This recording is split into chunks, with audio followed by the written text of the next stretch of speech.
बंदो सतगुरु चरण को करो सप्रेम प्रणाम।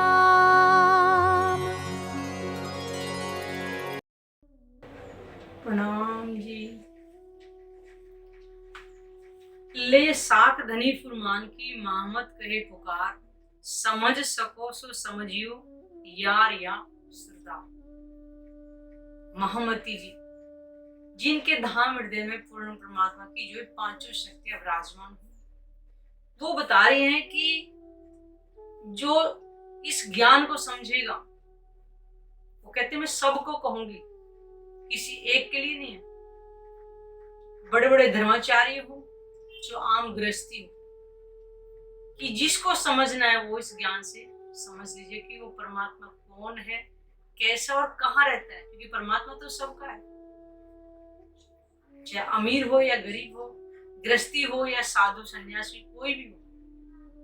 वो कहते हैं जिसको पहचान करनी हो, मैं सबको पुकार पुकार करके कह रही हूँ, उस परमात्मा की आज पहचान करें। पीछे ईमान सब ल्यावसी ये जो 14 तबक, अव्वल आकिन ब्रह्म शिष्ट का, जिनमें ईमान और इश्क। कि इस ज्ञान के ऊपर 14 लोग के जीवों को यकीन आएगा, यानी कि ईमान लाएंगे। लेकिन कब? अब रहते रहते, अगर संसार के रहते रहते अगर हम इस ब्रह्म ज्ञान से परमात्मा के अगर स्वरूप की हम पहचान कर लेते हैं, तो मान लीजिएगा हमारा तन अगर समाप्ति हो जाए तो हमें अखंड मोक्ष मिलेगा, यानी दूसरा जन्म नहीं मिलेगा। अगर महाप्रलय के बाद अगर ये ज्ञान मिला तो लाभ इतना नहीं होगा। अखंड मोक्ष तो मिल जाएगा, लेकिन वो सुख नहीं मिलेगा जो आज हम हाय तौबा में जो जी रहे हैं, वो नहीं हो। अगर हम एक ज्ञान से परमात्मा के स्वरूप की पहचान कर लेते हैं, वाणी मंथन करते हैं, घर में बैठकर उनका ध्यान करते हैं, तो हमारे अंदर शांति होगी, प्रेम होगा, वो सुकून होगा। तो इस ज्ञान के रहते रहते और इस संसार के रहते रहते अगर हम ज्ञान इसकी पहचान करते हैं तो हमें लाभ। और ये ज्ञान किसी एक के लिए नहीं, मतलब 14 लोग के जीवों के लिए ज्ञान आया। चाहे वो जीव चींटी के अंदर है, चाहे हाथी के अंदर है, लेकिन कौन ग्रहण कर सकता है? एक मानव तन के अंदर इस ब्रह्म ज्ञान से सिर्फ पहचान हो सकती है, किसी और योनि में कर नहीं सकते हैं पहचान। इसलिए मानव तन की हमें सार्थकता को समझना पड़ेगा। आज देख रहे हैं ना कि मनुष्य तन कितना अमूल्य है। आज किसी के पास कितना धन है, कुछ भी है, लेकिन पैसा कुछ काम नहीं आ रहा। इसीलिए मनुष्य तन के रहते रहते हम परमात्मा की पहचान कर ले, तो हमारे इस मनुष्य तन की सार्थकता को लाभ हो सकता। ये बात नी के विचारियो, जो तुम्हें साख देवे आत्म, पीछे साख दुनी स्वदेशी, ऐसा किया खसम। खसम का मतलब है आत्मा के मालिक। अब जिस तरह से तुम्हारी आत्मा गवाही दे, उस तरह से विचार करना। धनी ने ऐसी मेहरबानी की है, बाद में तो सारी दुनिया ही मानेगी। और ये सत्य है कि ये ब्रह्म ज्ञान 14 लोगों के जीवों के लिए ही आया है।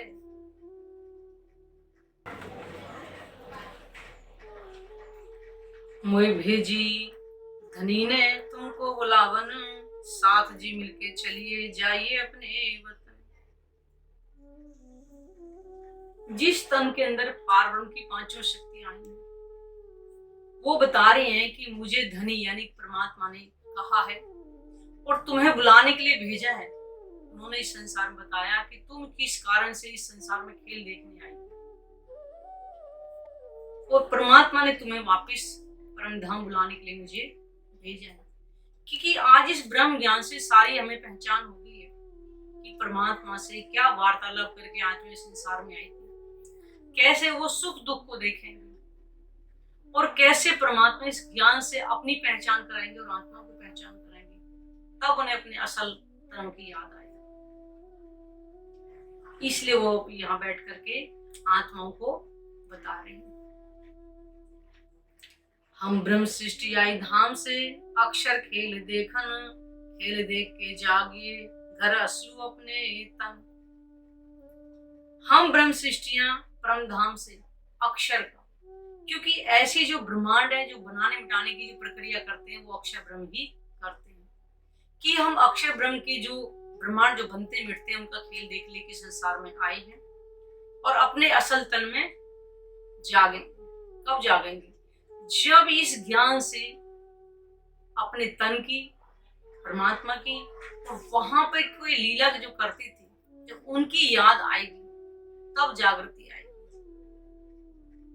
तब इस संसार से आत्माएं कहेंगी कि हे मेरे मालिक, हे मेरी धनी, अब मुझे उस घर ले चलो जहां पे हम और आप एक पल भी दूर नहीं रह सकते। क्योंकि यही रास के बाद में जब परमात्मा ने आत्माओं से पूछा था कि ये नया जो वृंदावन है कैसा लगा, तो उनके है तो बहुत सुंदर, लेकिन आग की लपटों के समान। क्योंकि बीच में जो थे परमात्मा अंतर ध्यान हो गए थे उनको ये बताने के लिए कि तुम कहां पर ये लीला कर रहे हो। तो उन्होंने कहा कि अब हमें वहां ले चलो जहां हम आपसे एक पल भी दूर हैं। वो इस कलयुग में भी जब आत्माओं को पहचान हो जाएगी, तो यही बात कहेगी, मुझे भी संसार में नहीं रहना, मुझे अपने घर ले चलो जहां मैं आपसे एक पल भी अलग नहीं।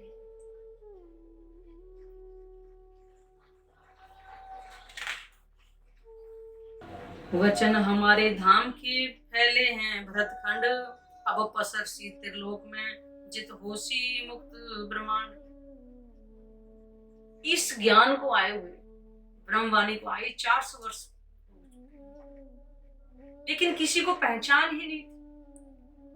क्योंकि पहले ही लिखा था कि 150 वर्ष तक इस ज्ञान का कोई प्रचार प्रसार नहीं हुआ। वक्त आखिर हम अब ये देख रहे हैं कि इस ज्ञान की जो चर्चा यूट्यूब पे, जूम पर सबको आज सुनने को मिल रही है। तो ये तो परमात्मा को पता कि वक्त आखिर कब आएगा, ये तो वही दिन जानते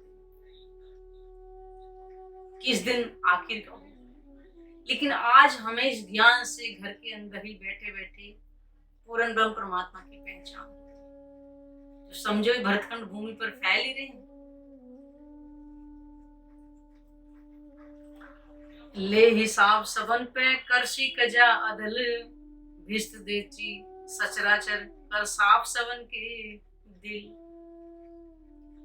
वे सारी दुनिया के जीवों का हिसाब यानी कि न्याय करेंगे, क्योंकि इस ज्ञान से ही सब जीवों को अखंड मोक्ष मिलेगा।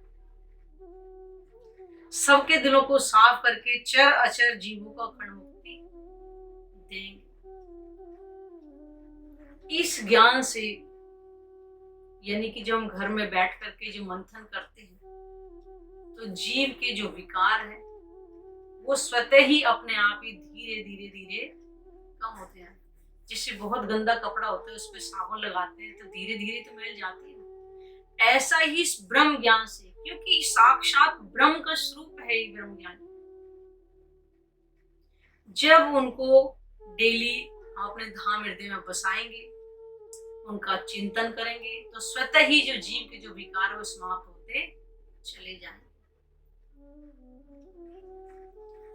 जो साहिब किन देखा नहीं, न कछु सुनिया कान, सो साहिब इत आवसी करसी कायम सब जहान। जहान का मतलब 14 लोक के ब्रह्मांड के लिए बोला।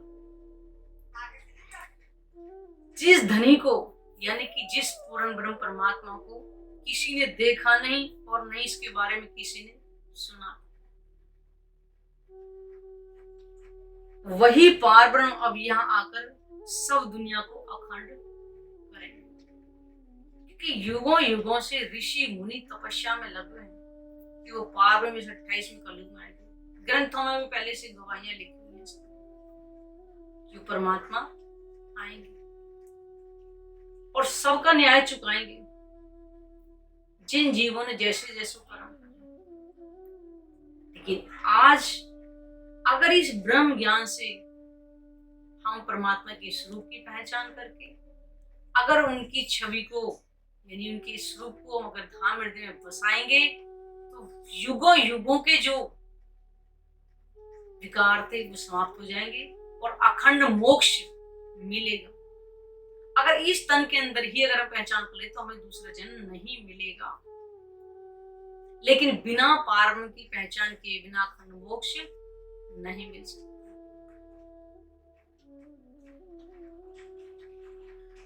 लेकिन नहीं किसी ने ना सुना और ना किसी ने कहा, क्योंकि सारा संसार यह जड़ पूजा में लगा। किसी ने केले की पूजा में लगा दिया, किसी ने पीपल की पूजा में लगा दिया, किसी ने मूर्ति पूजा में लगा दिया। परमात्मा की पहचान न किसी को थी तो कराई भी। लेकिन आज ये ज्ञान आया, प्राणनाथ जी ने स्वयं आकर के अपनी पहचान इस संसार में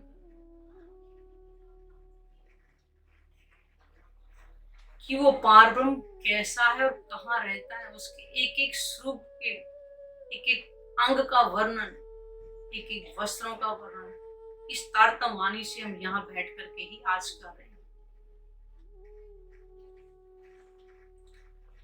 फुरमान महमद लिया किया ती घना सोर, कही अरब आलम का आवसी रात मैट कर सी भोर।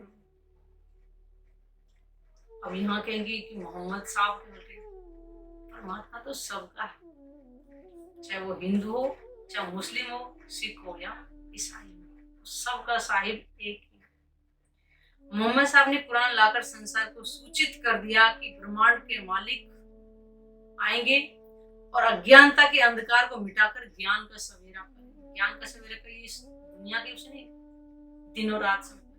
कहने का मतलब कि हमारे अंदर की अज्ञानता को वो दूर करें। तभी तो मोहम्मद साहब ने बोलते कि वो फर्दा रोज को आएंगे। फर्दा रोज का मतलब कल का दिन। दुनिया के साल हजार खुदा का एक दिन होता है, तो मोहम्मद साहब के बाद 1000 साल बाद ये तारतम वाणी आई जो प्राणनाथ जी ने यहाँ करके जाहिर की। क्योंकि जब मोहम्मद साहब अल्लाह ताला का दर्शन हुआ तो उन्होंने 90,000 जो शब्द थे उनको दिए थे कि 30,000 शब्द शरीयत के जो इसमें रोजा, नमाज, ज़कात, ज़ियारत जाकर के जाहिर करते हैं, क्योंकि अरब के अंदर भी बुतों की पूजा होती है। और 30,000 शब्द कहा कि अगर कोई इसके लायक हो तो उनको बताना, और 30,000 शब्द गुप्त रखने के लिए बोला था, जो मोहम्मद साहब को भी जाहिर करने का अख्तियार नहीं था।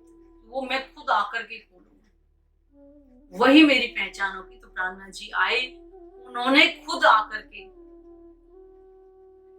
अपनी पहचान कराई। इसलिए कहते हैं खुदा की गवाही खुद खुदा ही दे।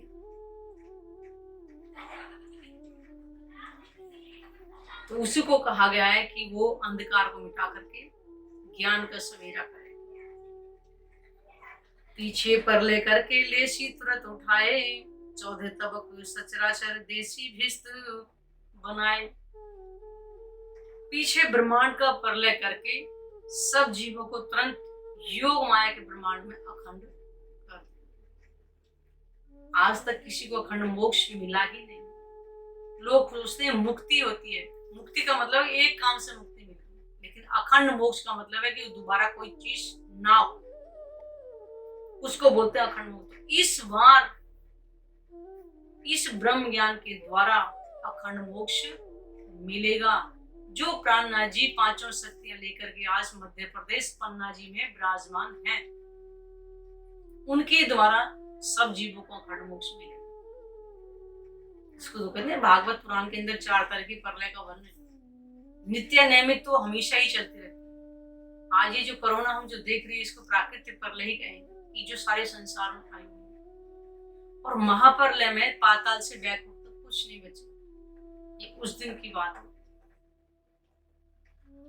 कि महाप्रलय करके सब जीवों को योग माया ब्रह्मांड में अखंड करेंगे। खास श्रीमत जो अहमदी आई अरस से उतर, ताए अपना इलम दे के ले चलसी अपने घर। श्यामा महारानी की जो खासल खास जमात ब्रह्म सृष्टियां, जिनको आत्माएं बोलते हैं, परम धाम से खेल देखने इस संसार में आई हुई, उनको अपनी जागृत बुद्धि से पहचान कराकर अपने घर लेके चले जाएंगे। और बाकी जो जीवों को योग माया ब्रह्मांड अखंड मोक्ष मिलेगा अपने अपनी करने के अनुसार।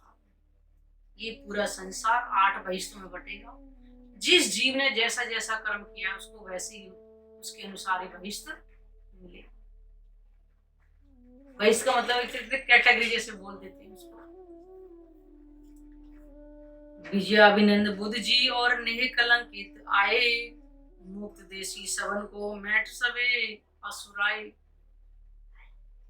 विजयाभिनंद बुद्ध जी और निष्कलंक अवतार यानी कि प्राणनाथ जी यहाँ आकर सबकी अज्ञानता मिटाकर सबको अखंड करेंगे। जिसको नेह कलंक है, जिसको कलगी अवतार कहा गया, वो आकर के सबकी अज्ञानता दूर करके और सबको अखंड मोक्ष देंगे। दिन भी लिखे जाहिर बीच किताब हिंदुआन, जो साख लिखी इनमें सोई साख फुरमान। वो कहते कि कुरान या पुराण सबके अंदर गवाहियां लिखी उसने, चाहे हिंदू के ग्रंथ हो चाहे मुस्लिम के ग्रंथ हो, सबके अंदर समय भी लिखा हुआ है। विक्रम संवत 1738 का समय हुआ और वही कुरान के अंदर हिजरी सन 1090 सब ग्रंथों के अंदर लिखा है।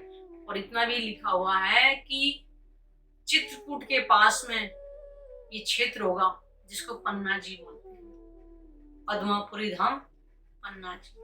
वहां पे प्राणनाथ जी 5 शक्तियां लेकर गुम्बद जी में विराजमान।